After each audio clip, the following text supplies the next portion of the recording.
오늘 우리가 나눌 말씀은 우리가 기억해야 할 이름 두 번째입니다. 오늘은 우리가 성경에 기록된 예수님의 또 다른 이름을 살펴보고자 하는데요. 예수님의 또 다른 이름이라니 그것은 무엇일까요? 여러분들이 예수님의 이름 했을 때 지금 떠오르는 단어, 그 이름은 무엇입니까? 어떤 분들은 그리스도를 떠올릴 수 있겠습니다. 우리가 예수 그리스도라고 부르잖아요. 그런데 이 그리스도라고 하는 것은 사실 예수님의 이름은 아닙니다. 그럼 이 그리스도라는 것은 무엇인가? 일종의 호칭이자 직분인데요. 마치 제가 목사 정중혁인 것처럼 말입니다. 제 이름은 정중혁인데 목사라고 하는 것은 저의 역할, 저의 직분에 관한 것이지 저의 다른 이름은 아닌 거죠.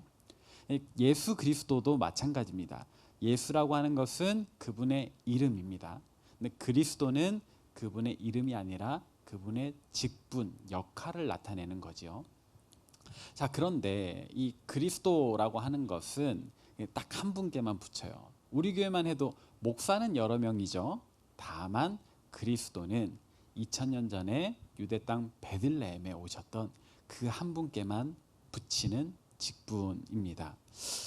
그래서 이 그리스도라는 것에 대해서도 우리가 사실은 좀 알아야 돼서 잠깐 더 구체적으로 설명을 해드리고 싶은데요. 이 그리스도라고 하는 이 직분은요, 그 의미로는 기름 부음 받은 자입니다.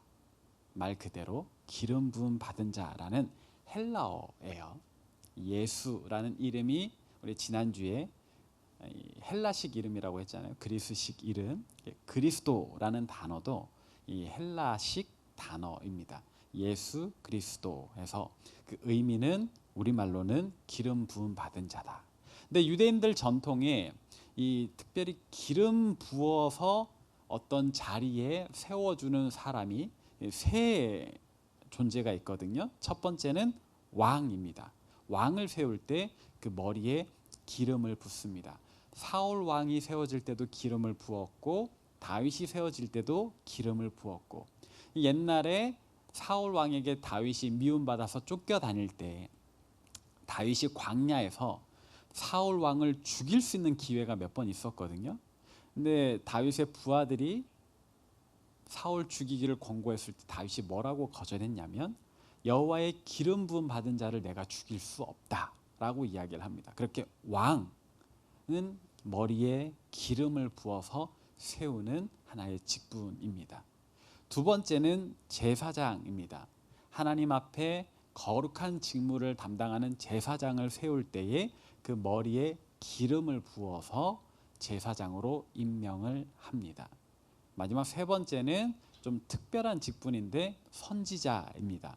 선지자는 제사장과 좀 구별돼요. 제사장은 레위 가문에 속한 이 성인 남자들이 성막과 관련된 그리고 성전과 관련된 일을 할 때에 이렇게 자동적으로 세워진다면, 선지자는 제사장과는 다르게 성령이 혹은 주님의 사자가 혹은 어느 날 하나님의 말씀이 강권적으로 임할 때에 세워지는 직분이죠. 근데 이런 선지자들이 또 세워질 때에는 머리에 기름을 붓습니다. 굉장히 특별한, 내가 하고 싶다고 아무나 할 수 있는 그런 직분이 아닌데, 아무튼 왕과 제사장, 선지자에게는 머리에 기름을 부어서 이 직분을 맡겨준다.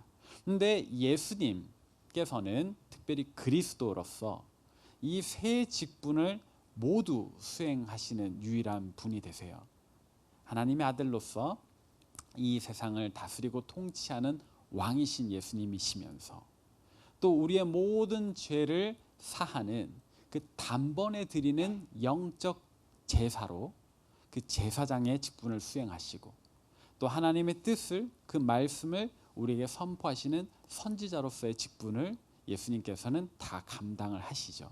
그래서 그냥 왕이신 예수님, 제사장이신 예수님, 특별히 영원한 대제사장이신 예수님, 그리고 선지자이신 예수님 따로 구분하지 않고 우리는 그리스도이십니다 라는 고백으로 이 세 가지의 직분을 다 수행하시는 예수님을 한 번에 호칭하는 겁니다.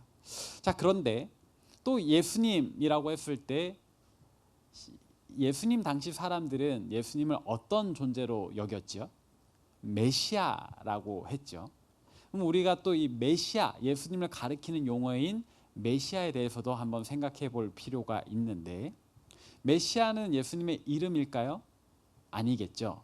그 당시 사람들이 다 메시아가 오기를 대망했다, 간절히 기다렸다라고 하니까 이 메시아라고 하는 것도 예수님의 이름은 아닙니다. 어떤 그 명사인 거죠. 고유 명사. 이 유대인들이 기다렸던 구원자를 의미하는 건데요. 메시아의 의미가 구원이냐? 그렇진 않아요. 마찬가지로 기름 부음 받은 자입니다. 그러면 메시아 기름 부음 받은 자, 그리스도 기름 부음 받은 자, 뭐가 다르죠? 같은 뜻인데, 제가 지난주에도 말씀드렸죠. 예수님의 이름, 그 예수라고 하는 이름은 그리스식 이름이다. 근데 히브리식 이름이 있다 그랬죠? 여호수아. 우리 영어로 조슈아라고 하는 여호수아. 이렇게 유대인들은 그 본인들 그 민족 고유의 문화로서 히브리식 이름을 가지고 있고, 또 로마의 지배를 받고 있기 때문에 헬라식 이름도 가지고 있다. 우리가 사도 바울을 이야기할 때 그의 옛 이름을 사울이라고 합니다. 사도행전에 보면 그 원래 이름이 사울이라고 나와요. 근데 그가 유대교의 추종자로서 있을 때는 사울이라고 불리고, 이제 다메섹 도상으로 가던 길에 예수님을 만나고서 회심한 이후에는 성경이 바울이라고 기록해요. 그래서 어떤 분들은 계명을 했나 보다라고 생각을 하는데 그런 개념이 아닙니다. 유대식 이름으로는 사울이에요, 그대로. 그리고 헬라식 이름으로, 그리스식 이름으로 바울인 겁니다. 저의 한국식 이름은 중혁이고 영어식 이름은 제임스인데요, 그냥 동시에 쓰는 거예요. 그런 느낌으로 메시아라고 하는 것은 히브리식 명칭이다. 그리스도는 그리스식, 헬라식 명칭이다. 같은 단어입니다. 그래서 메시아와 그리스도는 같은 말이다 라고 여러분들이 이해를 하시면 되겠습니다. 자, 그렇게 예수님의 이름에 우리가 붙여서 쓰는 그리스도, 또 메시아라고 하는 것은 예수님과 관련된 단어이긴 하지만 그분의 이름은 아니다.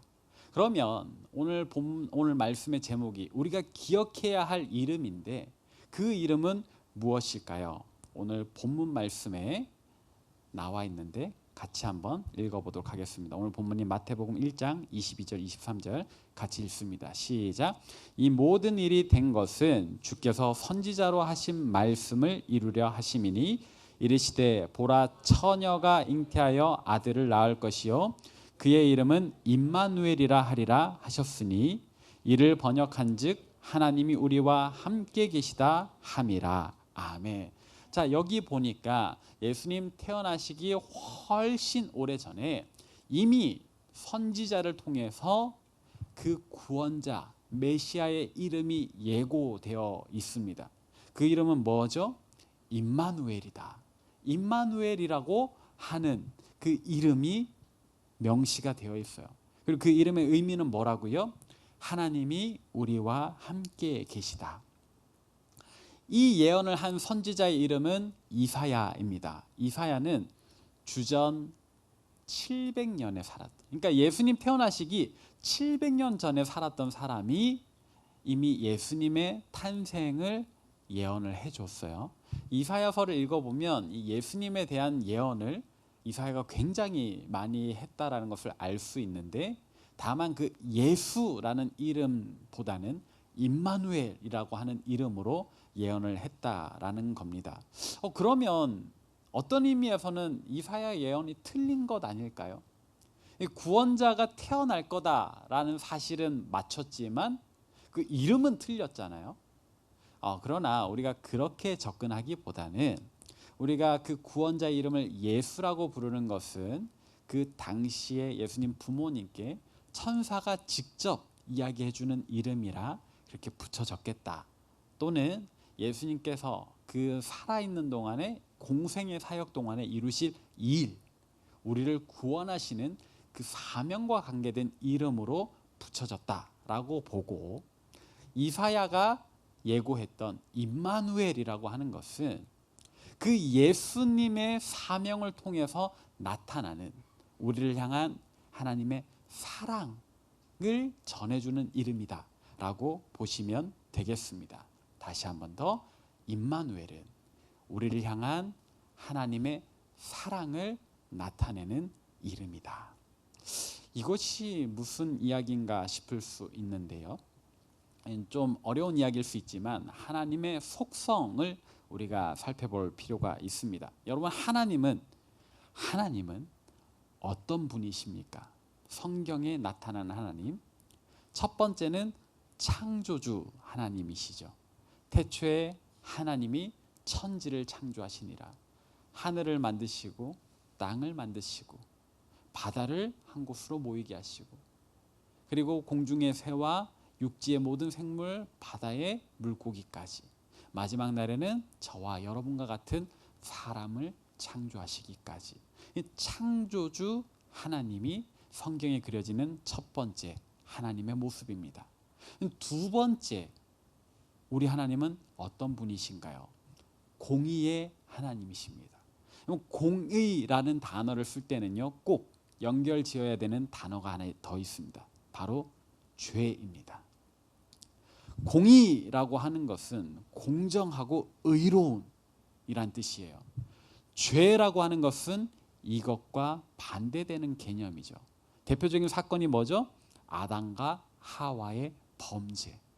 선악과를 먹지 말라, 그것을 먹는 날에는 네가 정령 죽으리라, 하나님의 말씀이 주어졌는데 그 말씀대로 행하지 않는 죄. 그래서 이 죄인들을 심판하시는 하나님, 공의의 하나님이 성경에 그려지는 하나님의 두 번째 모습입니다. 그런데 이 세 번째 성경에 그려지는 하나님의 모습이 있어요. 바로 사랑의 하나님이십니다. 우리가 어떤 죄를 짓든지 우리를 포기하지 않으시고 버리지 않으시고 끝까지 사랑하시는 하나님이 성경에 그려지는 하나님의 세 번째 모습입니다. 근데 어떤 분들은 이렇게 질문할 수도 있을 것 같아요. 아니, 공의의 하나님이시잖아요. 근데 사랑의 하나님이라고요? 심판하시는 하나님이시잖아요. 근데 우리를 포기하지 않으시는 분이시라고요? 여러분, 아담과 하와의 범죄 사건을 여러분들 어떻게 보세요? 아담과 하와가 범죄하기 전에 원래 어디서 살았죠? 에덴 동산, 지상 낙원, 우리는 볼 수 없고 갈 수 없는 그곳에서 살았습니다. 근데 범죄함으로써 어떻게 됐나요? 그들이 쫓겨났죠. 그전에는 아담과 하와에게 수명이 정해져 있지 않았습니다. 아마도 영생했을 겁니다. 근데 범죄함으로 말미암아 그들은 어떤 형벌을 받았죠?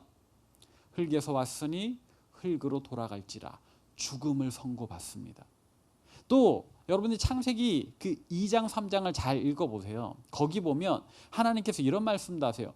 네가 원래는 에덴 동산에서 수고하지 않고 각종 과실을 그냥 먹을 수 있었는데, 이제 범죄한 이후에는 수고하고 노력하고 땀을 흘려야 곡식을 먹을 수 있게 되는 거예요. 근데 하나님께서 이렇게 말씀하세요. 네가 수고하여도 땅은 가시와 엉겅퀴를 낼 거라고요. 내가 수고한 그 모든 수고를 온전히 누리지 못해요. 다 보상받는 게 아니에요. 수고를 해도 우리에겐 가시와 엉겅퀴가 난대요.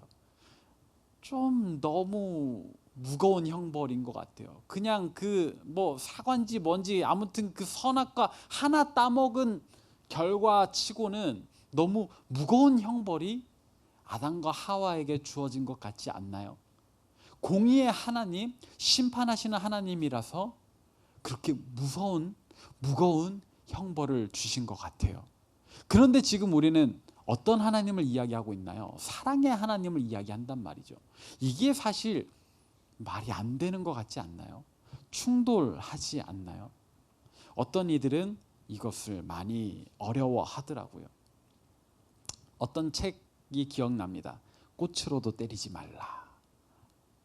물론 읽지는 않았습니다. 저는 T니까. 네, 너무 감성적인 책일 것 같아서 읽어보진 않았는데 그 제목은 되게 강렬하게 다가왔어요. 근데 우리 하나님은 좀 무섭게 때리셨던 것 같아요. 그러나 다시 한번 생각해 보면 우리 하나님은 사랑의 하나님 맞으세요. 저의 개인적인 경험 한 가지를 나누고 싶은데요. 저는 굉장히 바르게 자랐습니다. 보시는 대로. 네, 어려서부터 굉장히 바른 길로만 자랐는데 이렇게 좀 어긋날 뻔했던 사건들이 몇 번 있기는 해요. 바로 아마 초등학교 3학년쯤이었던 것 같은데 저희 집 바로 옆집에 오락실이 있었습니다. 초등학교 3학년 때 오락실은 꿈의 동산이 에덴 동산이잖아요.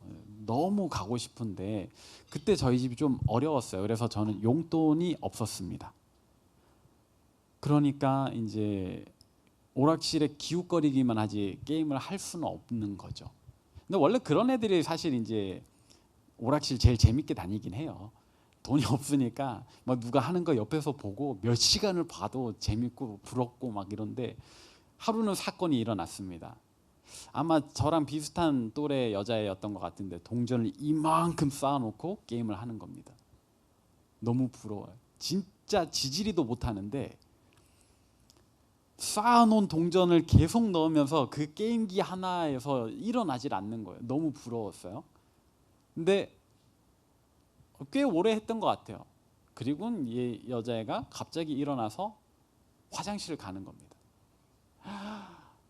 간도 크지. 동전은 여전히 이렇게 쌓여져 있는데 무슨 칩 쌓아놓듯이 쌓아놓고 간 거예요. 그때 제 마음속에 유혹이 그 선악과를 따먹으라던 뱀의 목소리 같은 어떤 유혹이 찾아왔습니다. 쌓여있는 동전 중에 하나 정도 내가 갖고 싶은 거예요. 근데 말씀드렸다시피 저는 바른 길로만 자라왔으니까 이 죄의 유혹을 끊고자 바로 집으로 왔습니다. 훔치지 않았어요. 저는 이제 끝이 났다고 생각했는데 갑자기 문이 막 시끄러운 거예요. 엄마 아빠가 나가 보니까 어떤 막 괴성이 막 들리는 거예요. 도둑놈 나오라고. 나가 보니까 그 여자애가 저를 찾아온 거예요. 자기가 쌓아놨던 동전 없어졌다고. 네가 가져갔다고. 전 너무 억울했습니다. 근데 증명할 방법이 없어요. 대략 30년쯤 전인데 그때는 CCTV가 없죠. 네, 오락실 안에 뭐 모두가 쓰는 동전이죠. 뭐 그렇게 가지고 가는 건 그죠? 그래서 이제 저의 결백을 증명할 방법은 없고 결국 그날 저는 저희 아버지한테 많이 혼났습니다. 경상도 사투리를 억수로 두들겨 맞았어요. 그리고 그 무거운 철제 의자를 제 기억에는 거의 1시간을 들고 있었던 것 같아요. 물론 저희 아버지 말로 5분도 안 들고 있었다고 했는데 저의 심리적 시간은 1시간 가량 들고 있었어요. 그때는 저희 아버지가 너무 미웠거든요. 아니 아빠가 나를 안 믿어줘. 그래서 그 여자애한테 아버지가 돈도 물려주시고 얼마냐 그랬더니 뭐 3,000원 뭐 이렇게 얘기를 했던 것 같아요. 그 기억에. 근데 아빠가 그냥 그 자리에서 돈 꺼내서 주고 여자애 보내고 그리고 저는 혼나고 맞고 의자 들고 그때는 흔히 하는 생각 있죠. 우리 아빠는 친아빠가 아니다. 이렇게 혼낼 수가 있나. 나를 안 믿어주고 했었는데요. 이제 저희 아버지의 진심은 그거죠. 아들을 바른 길로 인도하려고 가르치시는 거죠. 뭘 바탕으로? 사랑을 바탕으로. 저희 아버지는 저를 사랑하셨기 때문에 저를 혼내시고 다시는 그런 일과 얽히지 않도록 저를 훈계하신 거죠. 정말 저를 사랑하시지 않았다면 쫓아내 버렸겠죠.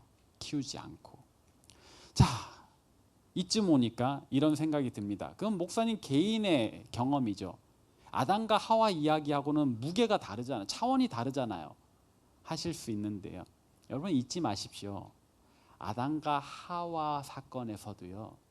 하나님이 벌은 주셨지만 그들을 떠나진 않았어요.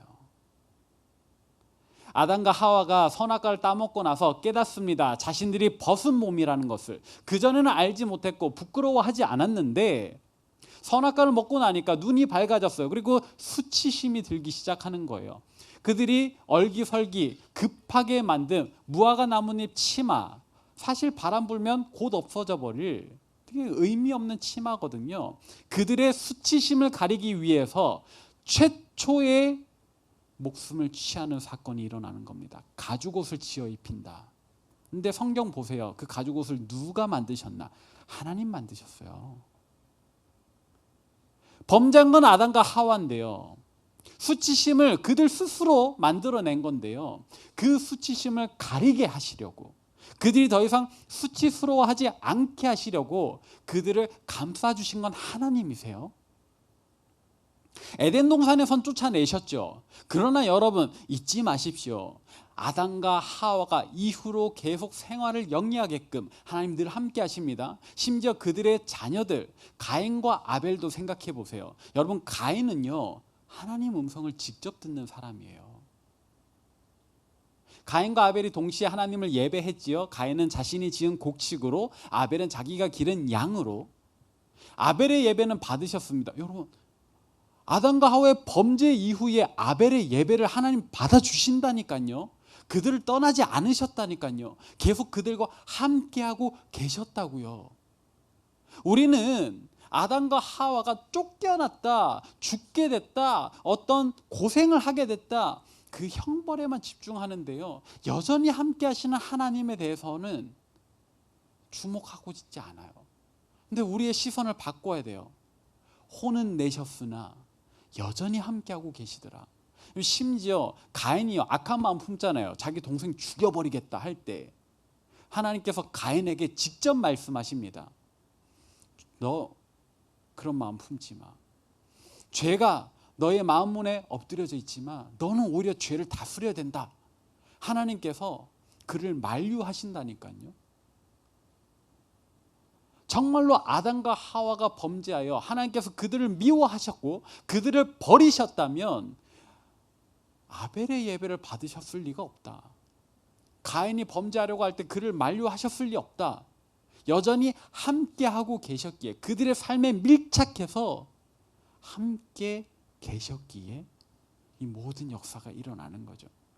여러분 다윗을 생각해 보십시오. 훨씬 더 시간이 많이 흘러서 다윗은 하나님을 찬양하고 경배하고 하나님의 사랑을 받은 자로 우리에게 기억되죠. 만약 아담과 하와의 범죄 이후에 하나님이 떠나버리셨다면, 우리를 버리셨다면 다윗인들 하나님의 사랑을 입을 수 있었겠는가? 하나님은 여전히 우리와 함께하고 계신다. 우리가 저지른 죄에 대해서는 공의의 하나님으로서 심판하시지만, 벌하시지만, 훈계하시지만 그 모든 행위의 바탕에는 사랑의 하나님으로서 우리를 향한 하나님의 사랑을 여전히 가지고 계신다. 우리는 그 사실을 잊어서는 안 됩니다. 또 우리 주님께서 이렇게 말씀하셨지요. 십자가에 달려 죽으시고 부활하신 다음에 마태복음 28장 20절 하반절에 이렇게 말씀하셨어요. 마태복음 28장 20절 하반절 함께 읽습니다. 시작. 볼지어다 내가 세상 끝날까지 너희와 항상 함께 있으리라 하시니라. 아멘. 우리 주는 우리에게 약속하셨어요. 어떻게 하신다고요? 볼지어다 내가 세상 끝날까지 너희와 항상 함께 있으리라. 우리와 항상 함께 하신대요. 하나님 우리와 함께 계신다. 임마누엘, 그 이름의 뜻대로 우리 주님 약속하시죠. 우리와 항상 함께 하신답니다. 여기에서 우리는 이제 우리의 생각을 더 발전시켜야 되는데요. 이 함께 한다라는 게 그냥 단순히 마음만으로만 함께 하신다 차원이 아니라는 겁니다. 원래 하나님은 하늘의 하나님이시잖아요. 우리 주님의 위치도 원래는 하늘 보좌예요. 근데 우리와 함께 하시려고 어디에? 낮고 낮은 이 땅에 낮아지셔서 이곳까지 내려오셔서 우리와 함께 하신다. 심지어는 어디에 누이셨습니까?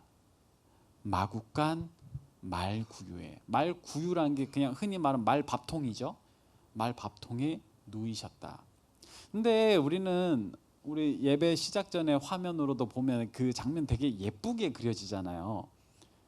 근데 여러분 혹시 마구간 가 보셨습니까? 저는 마구간은 안 가봤는데 축사는 지나가 본 적이 있어요. 소들이 있는. 축사나 뭐 마구간이나 뭐 갔죠. 뭐 덩치 큰 짐승이 먹고 싸고 자는 곳인데, 여러분 축사를 한번 가보시면은요, 마구간이 그렇게 낭만적이게 느껴지지 않을 겁니다. 왜요?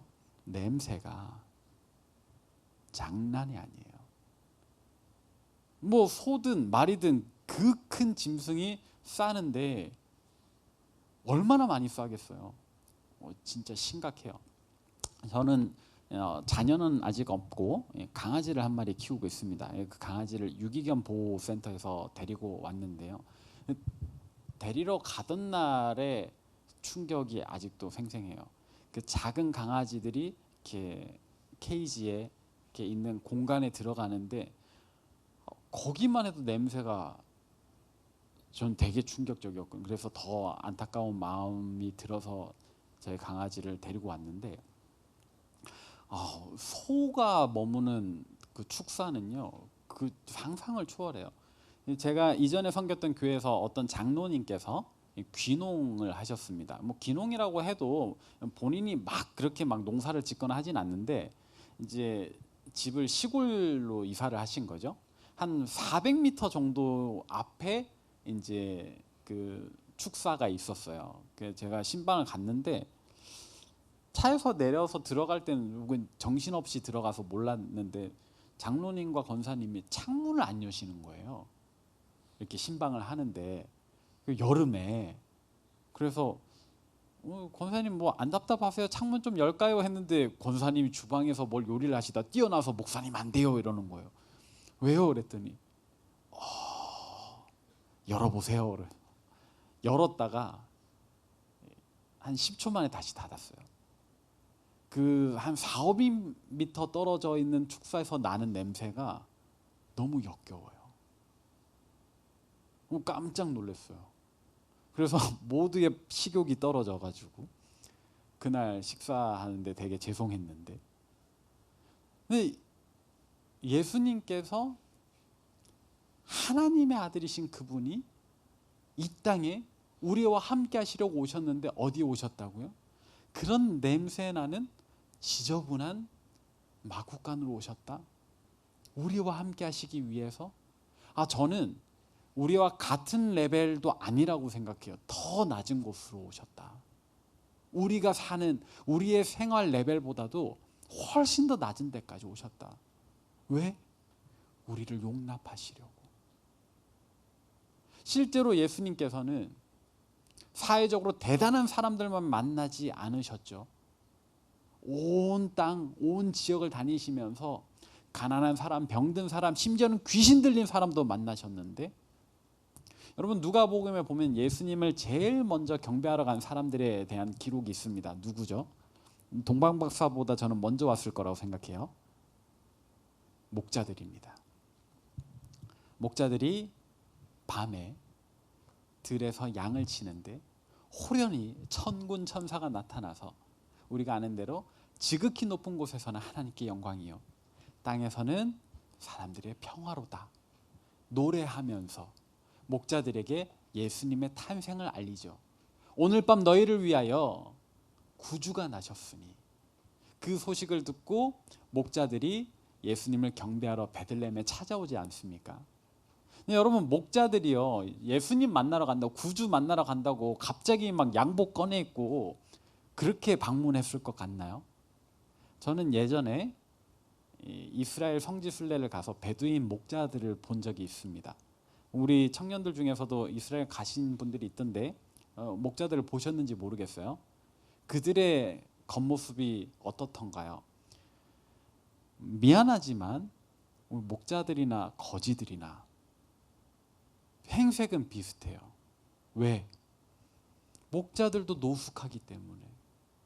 그럼 목자들이요, 그냥 편하게 출퇴근하는 직종이 아닙니다. 양을 먹여야 되잖아요. 근데 양이 하는 일이 뭐가 있어요? 눈 뜨면 풀 뜯어 먹는 것밖에 없는데, 양들이 하는 일은 하루 종일 풀 뜯어 먹는 겁니다. 그래서 양을 키울 때는요, 계속 이동을 해야 돼요. 하루 지나면 이 근방에 풀이 없는데, 초토화가 되는데 계속 간단 말이죠.